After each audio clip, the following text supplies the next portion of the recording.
Shalom, puji Tuhan, hari ini saya Pastor Afro Marbun. Saya senang berjumpa kembali dengan saudara dalam firman Tuhan. Saya berdoa bagi saudara yang lemah dikuatkan, yang sakit disembuhkan, dan kiranya anugerah Tuhan dilimpahkan bagi kita semuanya.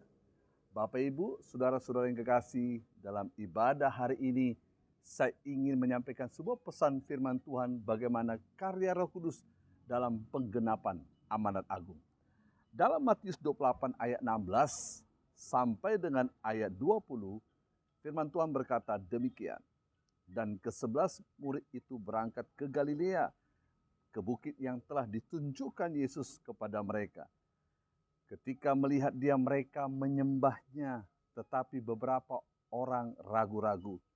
Yesus mendekati mereka dan berkata, "Kepadaku telah diberikan segala kuasa di sorga dan di bumi. Karena itu, pergilah, jadikan semua bangsa muridku, dan baptislah mereka dalam nama Bapa, Anak, dan Roh Kudus. Dan ajarlah mereka melakukan segala sesuatu yang telah kuperintahkan kepadamu. Dan ketahuilah aku menyertai kamu senantiasa sampai kepada akhir zaman." Saudara-saudara yang kekasih, pesan Tuhan ini begitu penting dan serius. Ini adalah pesan Tuhan terakhir sebelum dia naik ke surga. Dia menyampaikan kepada gereja Tuhan, kepada murid-murid supaya murid-murid pergi menggenapkan amanat agung. Ada seorang hamba Tuhan yang bernama Rick Warren, dia seorang penulis. Saudara mungkin pernah membaca Untuk Apa Aku Ada di Dunia atau The Purpose Driven Life. Satu kali sebelum papanya meninggal dunia, Rick Warren diberikan sebuah pesan penting. Dia berkata, "Save one more for Jesus. Save one more soul for Jesus." Saudara, selamatkan satu jiwa lagi buat Yesus. Bukankah itu pesan Tuhan kepada kita sebelum dia naik ke surga? Pergilah, jadikan semua bangsa muridku. Yesus berpesan kepada murid-murid The Great Commission. Betapa pentingnya pesan Injil ini supaya kita gereja Tuhan pergi memberitakan kabar baik. Saudara, pesan Tuhan dari Matius 28 tadi dikatakan yang pertama ada pesan yang kuat. Tuhan berkata apa? Perintah Tuhan, pergilah, come, pergilah. Alkitab mencatat ada perintah Tuhan di sana. Perintah Tuhan itu ada dua dalam kalimat Tuhan Yesus. Come and go. Marilah kepadaku, hai engkau yang letih lesu dan yang beban berat. Yang kedua, pergi jadikan bangsa menjadi murid. Jadi dari Matius 28 ini kita mendapat satu pesan. Yang pertama, perintah Tuhan.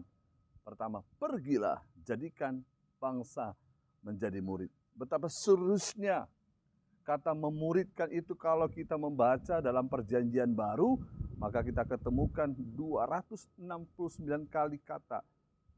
Sementara kata Kristen hanya kita temukan 3 kali dan ada 2 kali kata orang percaya. Bapak Ibu, gereja dipanggil, ada sebuah perintah supaya pergi jadikan bangsa menjadi murid.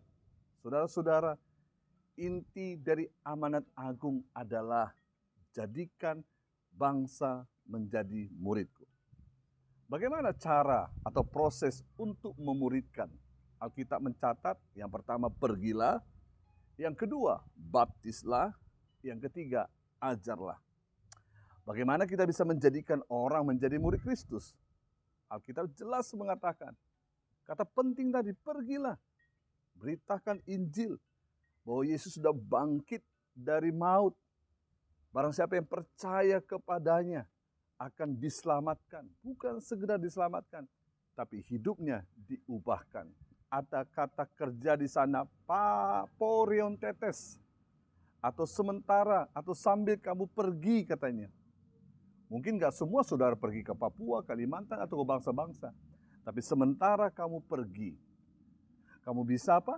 Menjadi saksi, memberitakan kabar baik. Dimanapun saudara berada, saudara bicara tentang kasih Tuhan. Saudara bisa bicara tentang kebaikan Tuhan. Saudara, pada saat itu Yesus berkata, jika ada satu domba yang tersesat, dia akan meninggalkan 9 domba tersebut. Tapi saat ini, saudara, ada 1 domba yang di dalam, 9-nya ada di luar tersesat. Itu sebabnya tugas utama gereja adalah melakukan kehendak Tuhan, yaitu memberitakan Injil. Bukan sekedar memberitakan Injil, tapi kita harus mengajar mereka supaya mereka diselamatkan oleh Tuhan. Saudara, Alkitab mengatakan Yohanes 10 ayat 10, pencuri datang untuk mencuri, membunuh, dan membinasakan. Tetapi aku datang supaya engkau mempunyai hidup dan mempunyainya dalam segala kelimpahan. Yang kedua, baptislah, kata firman Tuhan. Orang percaya terhadap Injil harus dibaptis. Baptisan adalah kesaksian awal yang dapat dilihat oleh orang. Caranya apa? Diselamkan ke dalam air. Saudara, orang percaya harus memproklamirkan bahwa dirinya sudah bertobat. Ada orang yang bilang, yang disalib itu nggak dibaptis, tapi selamat. Saudara, sekiranya ada kesempatan dia turun, saudara, dari kayu salib, dia akan juga dibaptiskan. Bapak, Ibu, Saudara yang kekasih, pergilah, baptislah. Yang ketiga, ajarlah. Diajar perintah Tuhan untuk kita bisa taat melakukannya. Harus ada keseimbangan antara doktrinal dan praktikal. Saudara, dalam Kisah Rasul pasal 2 ayat 42 dikatakan, mereka bertekun dalam pengajaran rasul-rasul dan dalam persekutuan. Dan mereka selalu berkumpul untuk memecahkan roti dan berdoa. Saudara, di dalam ibadah, pujian penyembahan, di dalam komsel-komsel yang sudah dibentuk, di sana ada pemuritan, ada pengajaran, ada peneguhan akan firman Tuhan. Kita membaca firman Tuhan dan meneguhkan firman Tuhan kepada murid-murid, kepada jemaat yang kita layani. Jadi pergi, jadikan bangsa menjadi murid, dan ajarlah mereka. Yang kedua, saudara, ada kuasa Tuhan. Allah tidak pernah mengutus tanpa memperlengkapi dengan kuasanya. Tuhan berkata, pergilah. Saudara, kalau saudara pergi, maka ada kuasa yang akan menyertai kita. Yesus mendekati dan pada kita diberikan segala kuasa. Saudara, penting dilengkapi dengan kuasa Roh Kudus. Saudara, kita bekerja di dalam pelayanan ini tanpa penyertaan kuasa Tuhan, maka semuanya akan sia-sia. Saya berdoa kepada saudara, supaya saudara hidupi kuasa itu. Karena dalam penginjilan ada konfrontasi dengan kuasa gelap, ada peperangan rohani untuk merebut manusia dari tangan iblis. Itu sebabnya Yesus berkata dalam Kisah 1 ayat 8, kalau Roh Kudus turun atasmu, kamu akan menerima kuasa untuk menjadi saksiku dari Yerusalem, Judea, sampai ke ujung bumi. Saudara, berdoa supaya kuasa itu bekerja dalam diri kita. Karena Roh Kudus itulah yang menginsapkan orang dari dosa. Roh Kudus menyatakan kebenaran. Roh Kudus menyatakan penghakiman. Kiranya Tuhan menolong kita semuanya terus bergerak dalam tuayan raya. Pergilah, jadikan bangsa menjadi murid. Tuhan Yesus memberkati kita semuanya.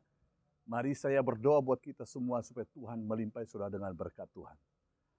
Bapa di sorga, kami berdoa. Urapi, kuasai kami, hamba berdoa buat gerejamu. Supaya kami semua pergi dan dilengkapi oleh kuasa Tuhan. Kiranya pengurapan Pentakosta turun atas kami. Roh-Mu yang menjamah mereka supaya kami tidak diam, tapi kami bergerak dengan kegerakan Roh Kudus. Oleh kuasa Tuhan, kami percaya gerejamu akan meletakkan tangan atas orang sakit disembuhkan, yang lemah dikuatkan. Terima kasih Tuhan, dalam nama Yesus kami berdoa, kami mengucap syukur, kiranya berkat rahmat Allah, kuasa Tuhan, Tuhan yang memberkati kesehatanmu, Tuhan yang memberkati seluruh isi rumahmu, pekerjaanmu, Tuhan berikan hikmat, bahkan Tuhan memberikan shalom kepadamu semuanya. Tuhan memberkati gereja Tuhan, di dalam nama Tuhan Yesus. Haleluya. Amin. Kiranya Tuhan Yesus memberkati kita. Tetap semangat. Pergilah. Jadikan bangsa menjadi murid. Shalom.